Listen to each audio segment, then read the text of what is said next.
everyone, to the R.E.S.T podcast, where our goal is to help each and every one of you displace confusion, chaos, and dis-ease in order to heal and find significance in life. I am your host, Natalie Roberts, and I am here with the author of the Reconstitution Method for Healing and Rest, Virginia Dixon.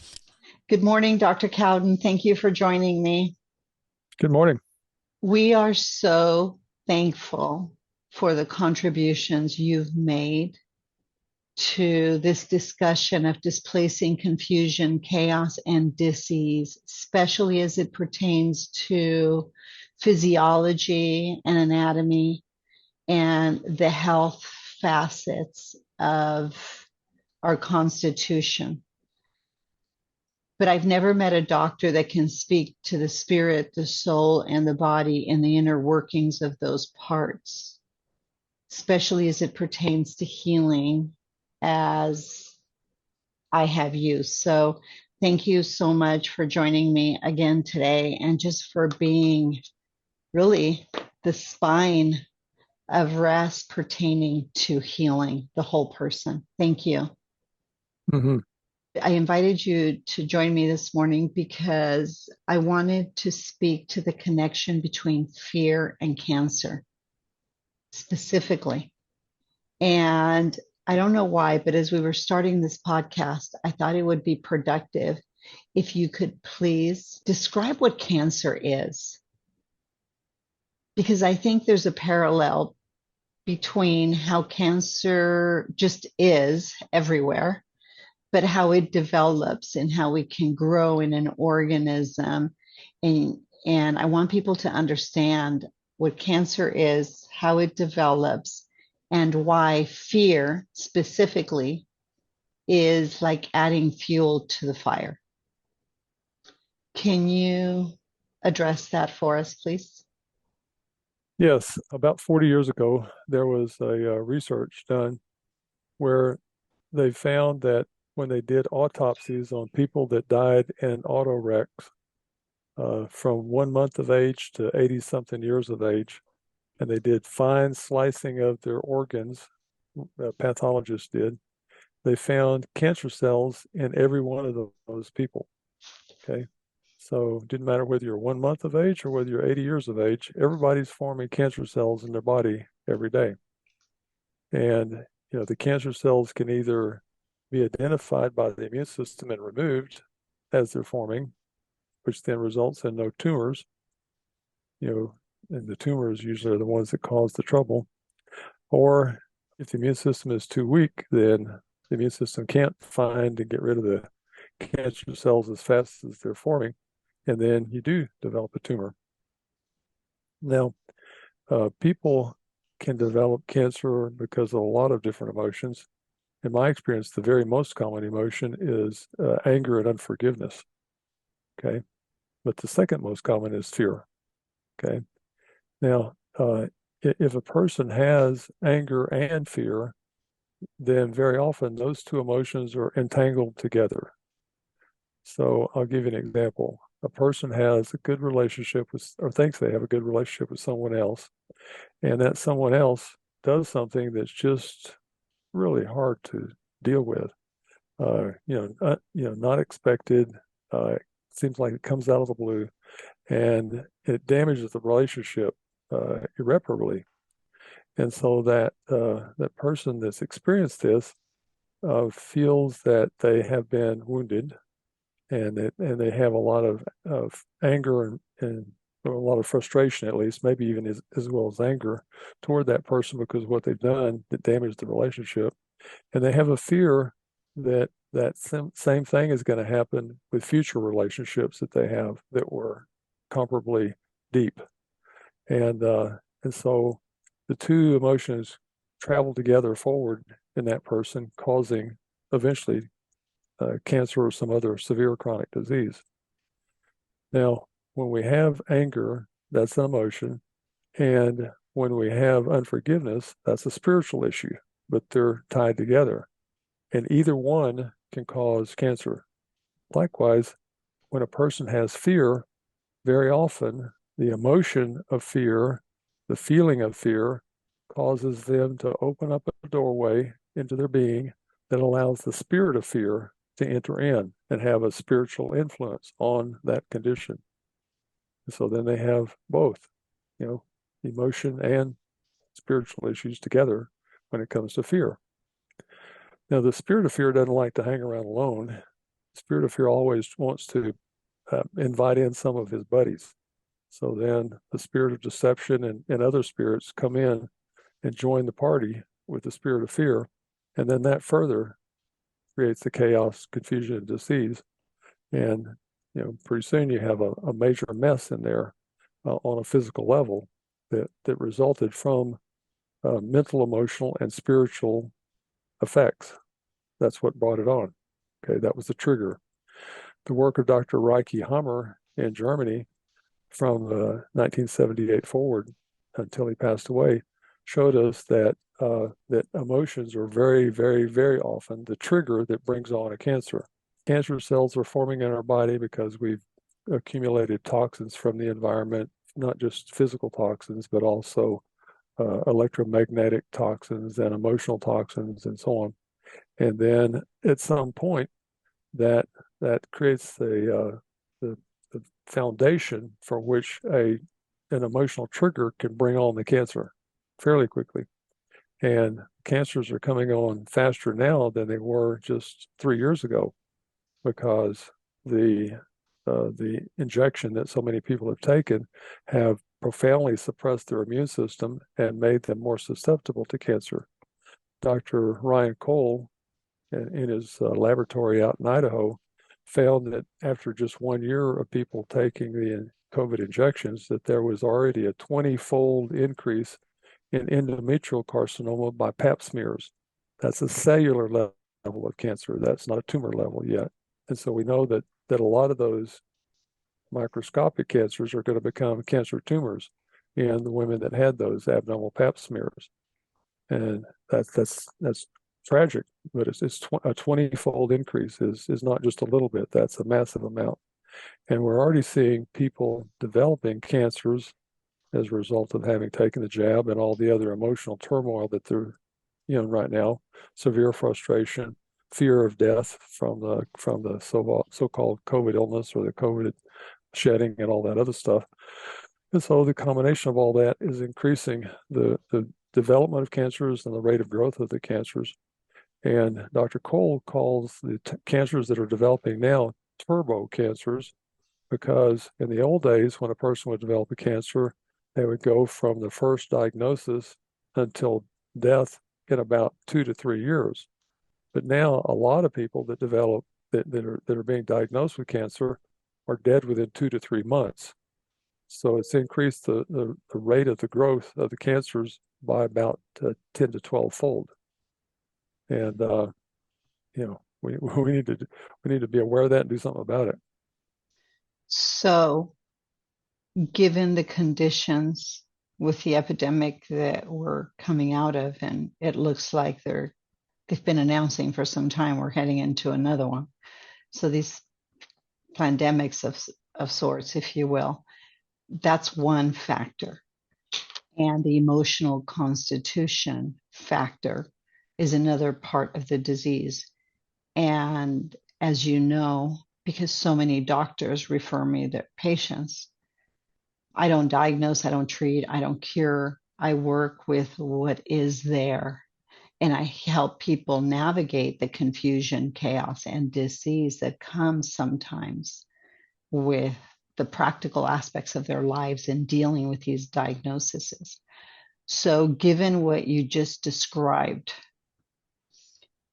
the emotional constitution of disease is something that people can access, remedy, do something about immediately. And I happen to believe, because I've witnessed firsthand what dealing with the emotional constitution of diseases can do almost immediately to change the trajectory of somebody's life. Yes, so let's start with that practically. Yeah. Can you address that for a minute?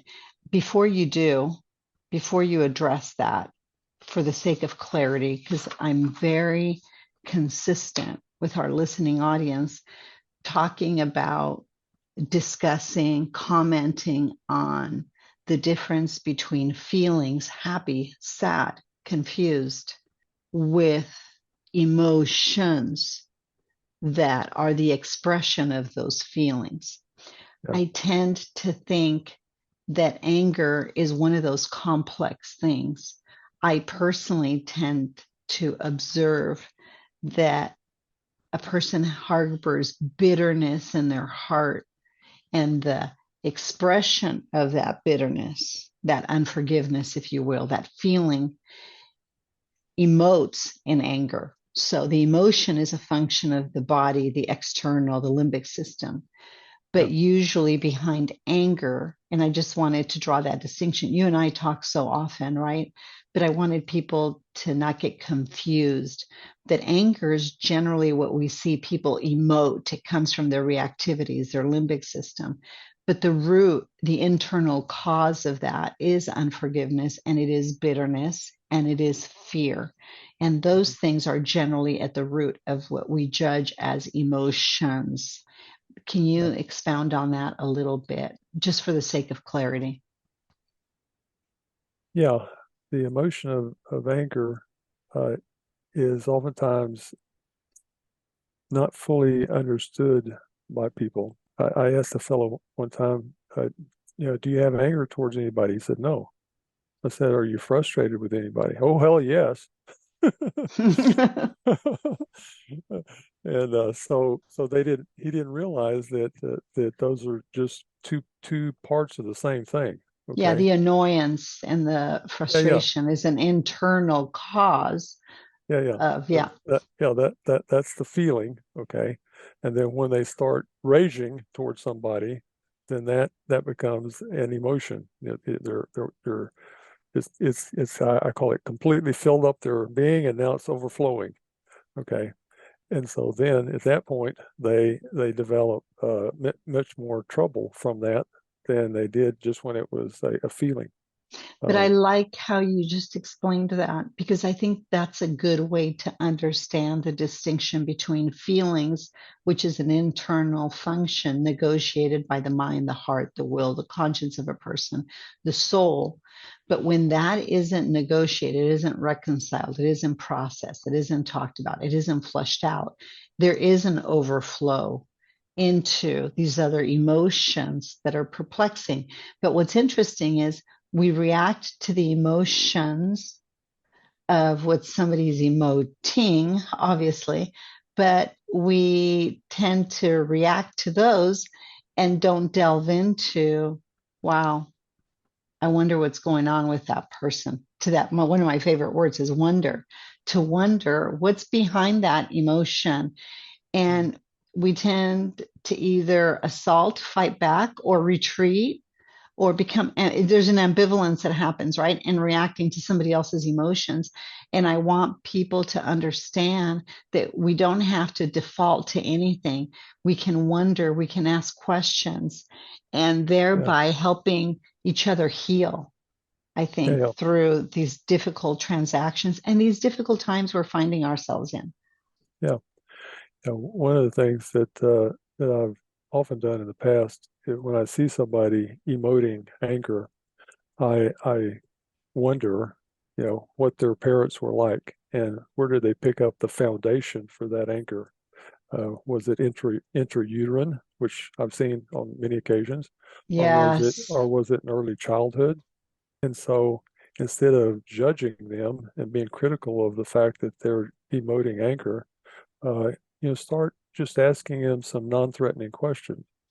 What do you know about the time that you were in your mother's womb being formed there? What do you know was going on in her life? What do you know was going on in your father's life? Yeah, those have an influence on us now as adults. That's right. And 100% of the time, you were being literally formed in your mother's womb, and you're not responsible for any of it. You're carrying a lot of things. And isn't that the story of mankind? And Yeah, that's how these sins, if you will, these violation of conscience are passed on from generation to generation, right? yeah, So to some extent, I think we can have a measure of, we must have a measure of compassion for one another, as we don't understand the narratives of those stories. Yeah. We haven't had to walk in their shoes all the way Mm-mm. back to the time when they were first conceived and through the pregnancy while they were in the womb as a little emotional sponge, sopping up the emotions of mom and sopping up the emotion of dad without any capability of processing and releasing any of those emotions. So all those emotions are just trapped in that little fetus that finally becomes a child. And so that's the foundation for the rest of their life, you know. So if mom or dad were feeling tremendous anger and frustration while this fetus was forming in the womb, then that child and subsequently adult are going to struggle with anger and frustration probably until they finally realize what I just said. Exactly. And we're not going to get into that right now, but as Dr. Gilbert Renaud mentions in the Pyramid of Health, we see that that drama really cyclically attempts to reconcile throughout the course of that person's life. And we see Yeah. that in repetitive patterns as we begin to lay out and document the narrative of those stories. It's pretty remarkable to see, actually. I was working with a female in her late 40s, cancer patient, had a 17-year-old son. And while she was going through treatment at the center, they asked me to work with her to see if I could help put together these puzzle pieces, begin to assemble the picture of what's behind the cancer alongside with them. That's why I don't have to diagnose, treat, or cure. I have to get information from the people I'm working with, as you well know. And the central nervous system, for me, the anatomy of the person, and some of these biometric resources that we use are fantastic to help us confirm or deny the suspicions of the information, the things we suspect to be the case, right? We can quickly eliminate or begin to construct these storylines. And we do have technologies to, and you're familiar with everything I use, to help us verify or deny the merit of what they're saying. But I'll never, ever forget, in a 2-hour session, we ended up laying out the narrative pretty much of her story. And we continued to build it out during the course of that month. And it was unbelievable, from birth to age 3, 6, 9 onward. We saw the parallels that every single decade of her life, I think we went in 20-year increments, and we saw the consistency of the events that developed with great consistency, correlating with those early childhood developmental experiences. It was an amazing thing to witness. And certainly our sweet friend, John Grant, that recently passed, we're hosting an event, by the way, in his honor, because these were his dying wishes, that this story wouldn't die with him, but that I would continue telling the story. If I would have only known that I could have broken these cycles that kept showing up in my life. And you're right, it's from these narratives that are generational that we're carrying in our bodies that we know nothing of. But if we're willing to look at these patterns, knowing absolutely nothing's random under the sun, we begin to draw these correlations and say, wait a minute, I don't want that. Well, in this specific case, this patient could not believe what she was seeing. And I'll never forget, one day I asked her to go home and draw me a picture. If it was on a napkin, if it was on a huge canvas, I didn't care if she drew it, if she painted it, if she went out and gathered leaves and sticks and wanted to illustrate the anatomy and the drama that was taking place in her reproductive organs. What she drew for me was absolutely unbelievable. She came with this masterpiece. I thought I was going to get a little sketch on a napkin. And the drama and the illustration of what she did of what she created, which just took my breath away.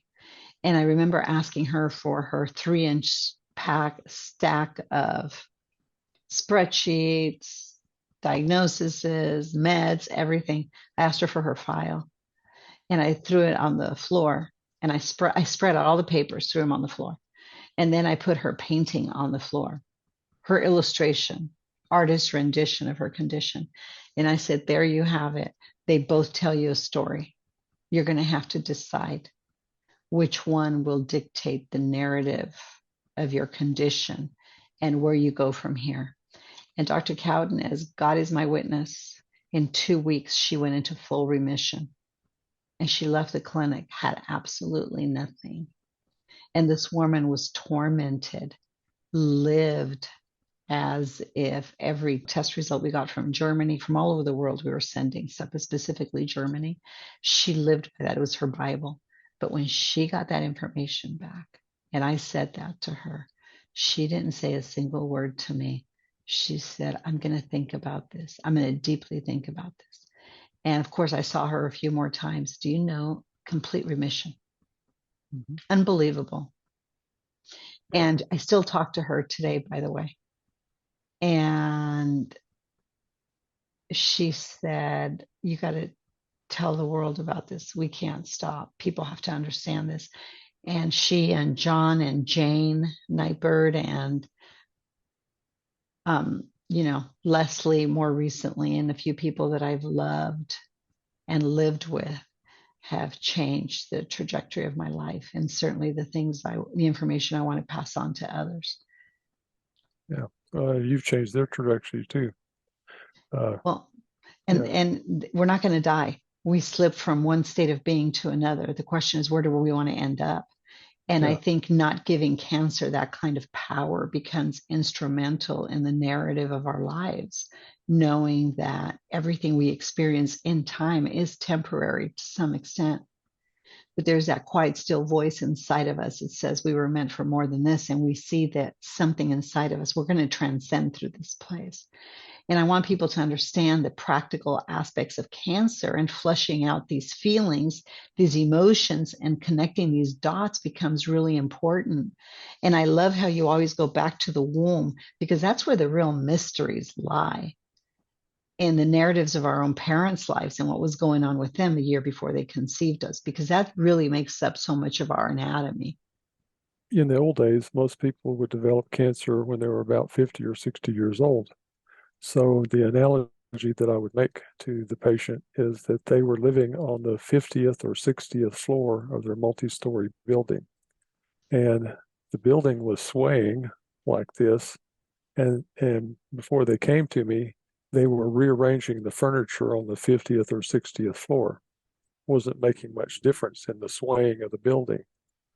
And so I would say, well, why don't you go down to the first floor? That's the first year of your life, or the second or the third floor, when you accumulated a lot of emotions and feelings that you didn't know how to process and release, so you just trapped them, and work on those. And so they would work on that, and the building would become a little less unstable. And I say, okay, that's a good step. Now, why don't you go to the basement and work on the stuff that's there? That's the mom and dad's emotions primarily that you picked up while you were in the womb. And so the building would become more stable. And then I said, well, okay, now why don't you go to the sub basement? That's where the grandparents' stuff resides. And so you work on that stuff, and the building becomes even more stable. And say, sometimes you have to go to the sub basement where your great grandparents' stuff resides, and work on that. But at some point, finally, the building becomes perfectly stable, and they're no longer having to rearrange the furniture on the 60th floor. That's so good. What's happening now? The sway is violent in the first and second and third floors. Mm-hmm. We're seeing it in children. We're seeing it in teenagers. We're seeing it in adolescents. We're seeing it. Consequently, there's so much cancer because there's so much mental illness, and we're seeing the collapse of the dis-ease of a generation is manifesting in disease states. Yeah. One of the things that I would strongly urge each of the younger people that are listening to this, that are in the years where they are thinking about getting married and having children, I would strongly, strongly urge them to go back and work on their building structure before they have children. Because if you don't work on your building structure before you have children, then your children are going to have to work on their building structure, and it's going to be a lot harder for them because it's all at a subconscious level. But, as an adult, you can, do some work on those things and get a bunch of that stuff out so that it doesn't affect the next generation. That's right. Listen to our podcast. We have the 40 Days of Rest coursework that you and I navigate conversations and discussions in.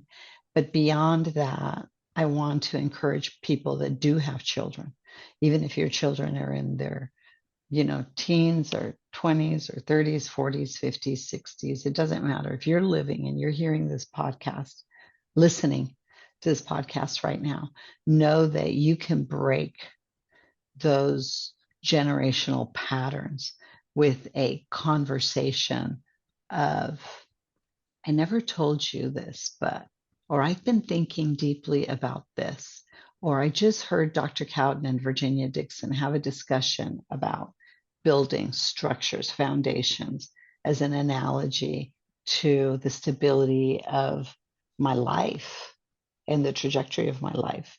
And they went all the way down to the subfloors of a structure. And I've realized that we've been swaying as a family for a long time. And I want to talk to you. I want to tell you some things I've never said. So that can be remedied in a brief conversation with adult children. If you're on your deathbed, if you know you only have days or months to live, intuitively, you just know that, then wow, these can be the most beautiful days and months of your life. You can have these amazing conversations with people you love. And I've had the joy of being with hundreds of people in those final hours, and they lived more in those weeks and in those days, sometimes in those months, than they did during the course of their whole life, in spite of the pain. Because we were able to eradicate the fear by reconciling the feelings of fear, of confusion, of disease, of all these other feelings that they've harbored that were really behind the anatomy of their disease states, right? And they were able to reconcile those and heal. So I think that's hope for today. Any thoughts on that before I move on? No, you're absolutely right.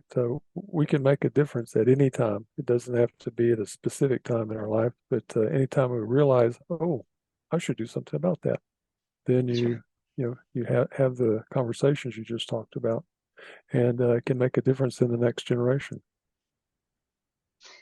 We must make a difference. Look around you. Look at the times we're living in. Look at the confusion, chaos, and disease in our midst. This is our greatest contribution. You don't have to hold public office. You don't have to. It's your sphere of influence is your primary responsibility, and you can change the narrative of your whole life, brutal as it may be, hopeless as you may feel, right? As no matter how many regrets you have, how much shame you're carrying, it doesn't matter. That can end today when you realize that we share this thing called humanity, and all of us are come from, to some extent, broken homes, imperfect people. And don't rationalize, by the way, because you love people, the reality of what you lived with. You can have love and appreciation and still recognize that the way you were parented, the way you were spoken to, the way your family negotiated conflict really has caused you a lot of instability in your personal life. And that's okay. That isn't to blame or shame or anything. It's just call something what it is so you can begin to flush out the feelings that come with that. And the emotions, right, from the limbic system can stop hijacking your life. And I think that's why this discussion is so important, especially as it pertains to cancer. We don't have to become a victim of our past. That's right. Okay. We can become a victor over our past by doing the things you just talked about. That's right. Thank you so much, Dr. Cowden. This was fantastic. And it reinforces a lot of things that I neglect to keep at the forefront of my thoughts. So thank you. You're very welcome. All right, everyone, I have a quick update for you. With Virginia launching her book next year, our team has been working tirelessly to create a brand new, streamlined website with a new domain, theplaceofrest.com. It will include readily available information, podcasts, resources, and events, making everything quickly accessible to help you become focused, intentional, and successful in displacing obstructions that would otherwise derail your life. Our original domain, virginiadixon.com, will later be used as Virginia's author website. But until then, it will automatically forward you to the new site. For updates about R.E.S.T and this podcast, please visit our Instagram or Facebook, The Place of R.E.S.T. If you'd like more information about Virginia or to support and join the cause of R.E.S.T, please go until next week to virginiadixon.com/collaborate or call 949-289-5935. Thank you for listening to R.E.S.T with Virginia Dixon. We'll see you next week.